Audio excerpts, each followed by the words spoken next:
Muy buenas. Hoy vamos a meternos de lleno en un acuerdo internacional que la verdad es histórico, el Convenio 169 de la Organización Internacional del Trabajo. Ojo, porque es un documento que cambió por completo las reglas del juego sobre cómo se entienden los derechos de los pueblos indígenas y tribales. Y es que, en el fondo, este convenio intenta responder a una pregunta que es bastante potente, ¿no? ¿Puede una ley, un papel, proteger no solo a personas, sino todo un modo de vida? Hablamos de su cultura, su tierra, su futuro, todo. Vamos a ver cómo lo intenta. A ver, el Convenio 169, que es de 1989, no fue una simple puesta al día, para nada. Fue un cambio radical en la forma de pensar del derecho internacional. Pensemos que se pasó de una idea de a estos pueblos hay que integrarlos sí o sí, a reconocerles como lo que son, sociedades con todo el derecho a decidir sobre su propio futuro.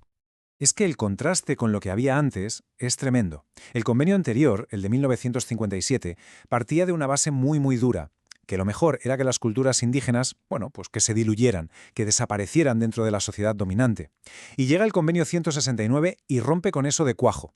De hecho, su preámbulo lo deja clarísimo. El objetivo es eliminar la orientación asimilacionista, o sea, un giro de 180 grados, literalmente. Vale, entonces, ¿de quiénes estamos hablando exactamente? El artículo 1 habla de los pueblos interesados, y aquí distingue dos grupos. Por un lado están los pueblos tribales, que tienen sus propias costumbres, sus propias normas, y por otro, los pueblos indígenas, que son los descendientes de los habitantes originales de un lugar antes de la conquista o la colonización y que mantienen sus instituciones. Y aquí hay un punto que es clave, la conciencia de tener una identidad propia. Eso es fundamental para que se les aplique el convenio. Claro, porque cuando un gobierno ratifica este convenio, no está firmando un papel y ya está, no. Asume unas responsabilidades muy serias, muy concretas. Tienen que ponerse las pilas para proteger los derechos de estos pueblos de forma sistemática. Tienen que respetar su identidad, sus costumbres, sus instituciones. Y algo muy importante, ayudar a cerrar las brechas socioeconómicas. Pero ojo, siempre de una forma que encaje con lo que ellos mismos quieren, con sus aspiraciones. Y con esto llegamos a lo que es probablemente la herramienta más potente de todo el convenio, la que de verdad marca un antes y un después en el día a día, el principio de consulta. Cuidado que cuando hablamos de consulta previa no nos referimos a una simple reunión para contar algo y listo. Para nada. El artículo 6 lo define como un diálogo en toda regla, que se tiene que hacer de buena fe y a través de las instituciones que ellos elijan sus representantes. Y el objetivo final no es informar, no, es llegar a un acuerdo y conseguir el consentimiento. Y esto, claro, esto lo cambia todo, cambia la balanza de poder por completo. El proceso, la verdad, es bastante claro. Paso 1, consultar. Siempre, sobre cualquier medida que les pueda afectar. Paso 2, crear los mecanismos para que participen de verdad en las decisiones, de tú a tú con el resto de la sociedad. Y paso 3, darles los recursos para que sus propias instituciones sean fuertes y puedan funcionar.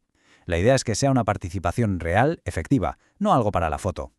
Vale, si hemos dicho que la consulta es el corazón del convenio, entonces la tierra es el alma. El acuerdo entiende algo fundamental, que para los pueblos indígenas, la tierra no es solo un trozo de suelo del que sacar cosas, es mucho más, es la base de su existencia, de su cultura, de todo. Y de hecho, el artículo 13 lo clava. Dice que se debe respetar la importancia especial, que para las culturas y valores espirituales de estos pueblos tiene su relación con las tierras. Fíjense, importancia especial. No es solo una cuestión de propiedad. Es una relación espiritual, cultural, y el convenio obliga a los estados a respetar esa conexión porque saben que es la base de su identidad como pueblo. Y claro, todo esto se traduce en derechos muy concretos. Por ejemplo, el derecho a ser dueños y a poseer las tierras que han ocupado desde siempre. También el derecho a usar otras tierras que necesiten para subsistir. Y algo que hoy en día es crucial, el derecho a meterse en la gestión, en el uso y en la conservación de los recursos naturales que haya en sus tierras. Y si se explotan esos recursos, tienen derecho a llevarse parte de los beneficios y, por supuesto, a ser compensados si hay algún daño.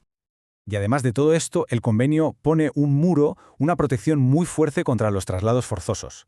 Que un pueblo tenga que moverse de sus tierras solo puede pasar en circunstancias súper excepcionales. Y de nuevo vuelve a aparecer la fórmula mágica, con su consentimiento libre, previo e informado. El listón para poder desplazar a un pueblo se pone a propósito muy alto. Pero el convenio no se queda solo en la consulta y en las tierras, Su alcance es mucho mayor. Vamos a ver un poco cómo estos principios se aplican a otros temas del día a día que son igual de importantes.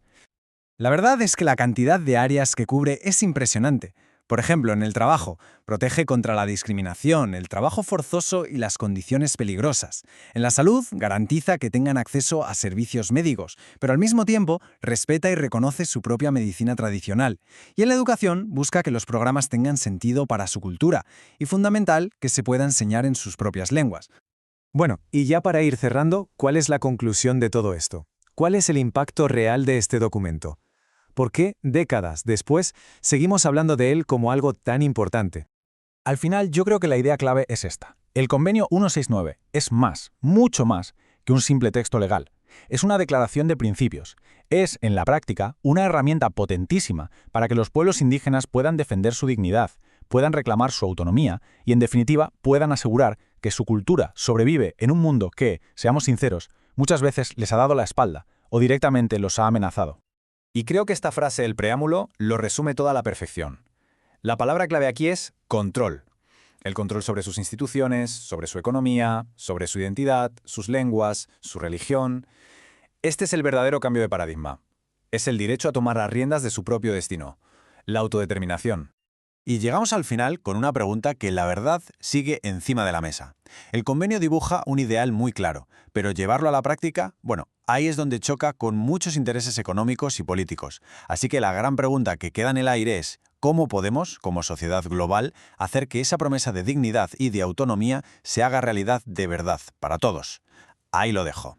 Gracias por la atención.